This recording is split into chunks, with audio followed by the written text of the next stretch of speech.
Uma surpresa para todo mundo foi descobrir a existência da irmã do Anos. E não é qualquer uma pessoa não, tá? Até ele mesmo ficou surpreso vendo tudo através de um sonho, que relembrou exatamente o momento em que o Anos ajudou a Arcana a se tornar quem ela é. Atualmente, uma deusa, cara. Mais especificamente, a deusa da seleção. Mas antes de se tornar a deusa da seleção e perder as suas memórias, ela ainda era conhecida como Ginudunup, a deusa da rebelião. E isso já diz muito sobre o que ela fez no passado. Então vem comigo pra gente conferir quem é a irmã do Anos, tudo que a gente sabe sobre ela até agora na história. Vamos nessa!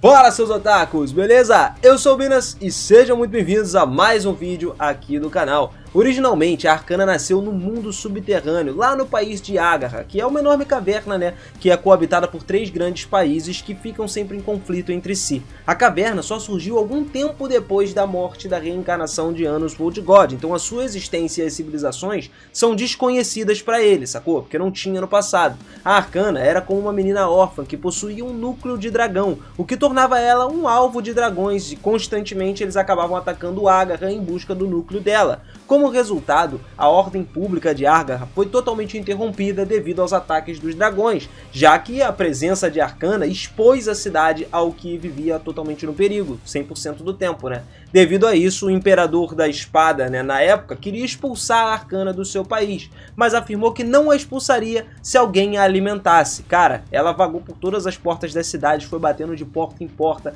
todo mundo tentando encontrar o máximo de pessoas possíveis, qualquer um que desse um grão de comida para ela. Ela estava literalmente esperando que alguém ajudasse ela. No entanto, ninguém abriria suas portas e ajudaria no final das contas, porque as profecias tornavam ela uma criança detestável por todo mundo. Então, ela acabou sendo exilada de Agarra. Vagando pelo deserto e perseguida por vários dragões, Arcana estava faminta por comida, porque o mal tinha um poder mágico suficiente para sobreviver ali. As profecias de Agarra não deixavam ela morrer de jeito nenhum. O primeiro Imperador da Espada, que se sentia culpado por Arcana, né, por ela poder morrer do exílio, enviou outros mensageiros a ela com uma oferta. Ela se sacrificaria ao Rei Dragão e se tornaria uma Cavaleira do Dragão reverenciada, permitindo assim que ela vivesse em Agarra tranquilamente, sem ser perseguida por outros dragões.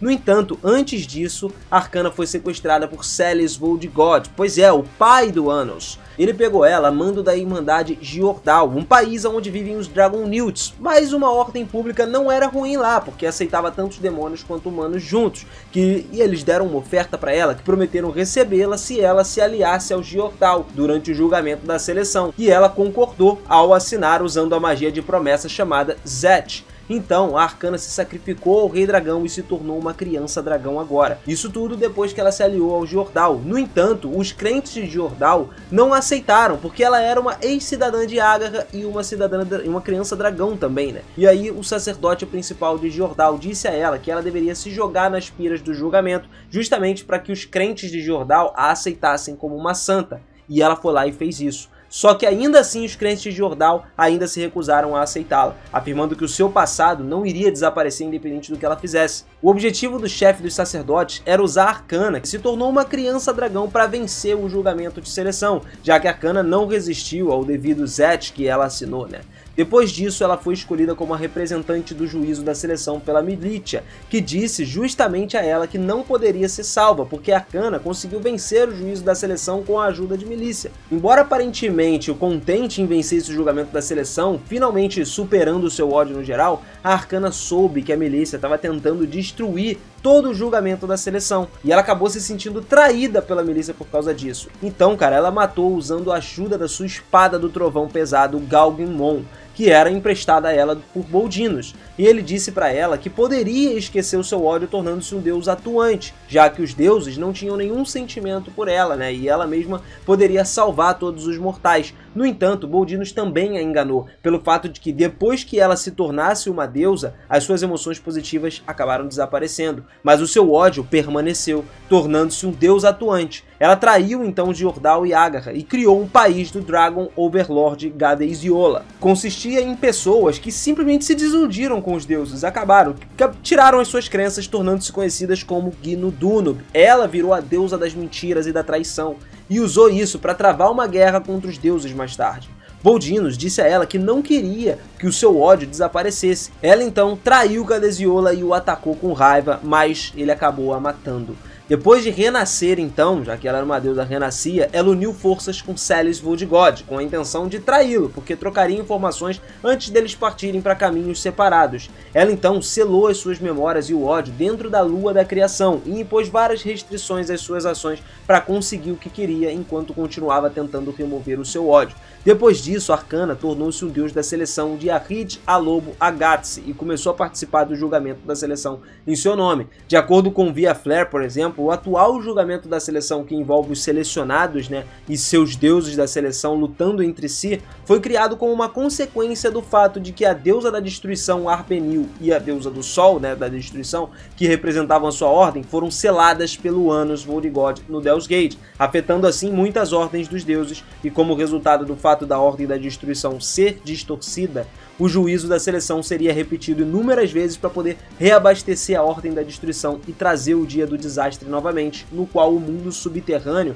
estava fadado a ser destruído, encerrando assim o juízo eleitoral que os caras tinham lá. Depois de vencer o julgamento da seleção, então, é decidido o Deus do Equilíbrio. El-Horaeron aparece diante do vencedor e concede o título de Deus atuante, selecionando ele como o vitorioso. O selecionado recebe todas as ordens do Deus da seleção e conseguia acumular ao longo do julgamento da seleção, bem como quaisquer ordens que eles justamente se percam no mundo devido à destruição dos outros deuses. Isso tudo fez ela acabar perdendo as memórias, como a gente falou, e ter um sonho direto com o Anus, aonde tudo começou a voltar para o seu lugar, a aparecer. Basicamente o início era um sonho que parecia ser de alguém.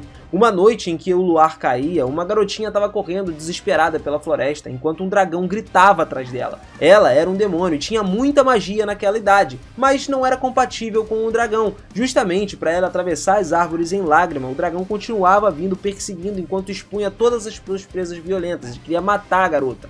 Então a garota tirou os sapatos enquanto corria e os seus membros estavam sangrando em alguns lugares específicos. Ela continuou fugindo, mas foi pega por uma grande árvore que caiu no chão. Com a dor, a garota acordou então. Quando Anus se virou para um gemido feroz, havia a cabeça de um dragão lá, e ela não conseguia se levantar. Os olhos do dragão nunca se saíram de uma forma tão absurda, capturando a sua presa. E o dragão então abriu a sua mandíbula, com um rugido altíssimo. As presas do dragão se aproximaram da garota, e a sua mandíbula então se encontrava fechada, mas a garota não estava comida. Por quê? Porque um menino demônio apareceu, cerca de 10 anos ali, agarrou a presa longa com as mãos e pisou na mandíbula inferior, com os seus pés, deixando a boca do dragão aberta. Você olha para ele, certamente a gente tem uma indignação de magia que pode vir partindo dele, que a gente já sabe que o nome é Anus Voldigod. Pois é, o Anus salvou Arcane lá, Isso foi antes, logicamente, dele ser chamado de Rei Demônio da Tirania, Anus então começou a criar uma chama negra escaldante e jogou na parte de trás da garganta do dragão. O dragão começou a gritar alto por causa disso, mas no entanto, ele não podia fazer nada sobre a chama presa ao seu corpo. Isso basicamente acabou queimando seus órgãos internos, fazendo ele cair no chão morto lá. O Anus então amarrou o dragão da meia-vida com uma corrente de contenção Guler e o trancou numa magia de armazenamento que ele usava. Ele olhou para trás para a garota, que agora estava mais aliviada, mais relaxada, porque o Anus conseguiu proteger ela, mas cara, ela ainda tinha lágrimas nos olhos, ela estava chorando a beça. O Anus então colocou a mão na cabeça da sua irmã e sorriu calmamente, dizendo a ela para não se preocupar mais. A garota abraçou o Anus e chorou ainda mais alto, chamando ele de irmão mais velho. O Anus começou a acariciar as costas da garota e tal, e ele desenhou um círculo mágico na palma da mão, porque não conseguia ver a sua irmã mais nova, que não conseguia parar de chorar. Quando o Anus abriu a mão, uma joia vermelha e brilhante apareceu lá. Ele deu essa joia para ela. A garota ficou com os olhos brilhantes, tá ligado? Por ver essa joia aí. E o Anus sorriu para a objeção da sua irmã e segurou como uma princesa ela. A luz mágica curativa foi o que curou as feridas da garota, e o Anus, indo para as profundezas da floresta, acabou levando ela procurando, estavam buscando um lugar mais seguro para os dois viverem. Ele percebeu que parecia que esse lugar também tinha sido atacado por um dragão, então era melhor até se mudar de manhã cedo, quando o sol nascer. A garota diz nos braços de Anus então que tinha um bom lugar para ele, que era a cidade, porque tinham muitas pessoas morando na cidade e também uma barreira mágica lá. Tudo bem um dragão vir, porque ele não ia entrar na cidade por causa dessa barreira. O Anus ainda manteve a sua boca fechada por um tempo e acabou respondendo ela depois que ele não poderia ir para a cidade. porque vai envolver os demônios lá dentro. E se eles souberem que o dragão tá perseguindo o Anos, ele não seria bem-vindo dentro da cidade. Mas isso, cara, foi porque o Anos explicou que ele estava sendo perseguido, que na verdade não era ele, né? Era sua irmã que estava realmente sendo alvo dos dragões. Ele não queria que a irmã mais nova assumisse essa responsabilidade por ser fadada a escapar. Então a garota iluminou a sua expressão, né? Abriu uma expressão muito mais bonita, declarando que queria ficar com o irmão dela para sempre. Dizendo isso, a garota se agarrou ao Anos com força. Com um sorriso caloroso, o Anos acenou a sua cabeça, né? Ficou feliz e eventualmente achou uma casa de madeira que foi vista na frente deles. Quando eles colocaram os pés no chão, a garota correu direto para casa. O Anos desenhou um círculo mágico no chão e fez uma bola de água no local, justamente para eles tomarem banho, né? Para ela, principalmente, tomar banho primeiro.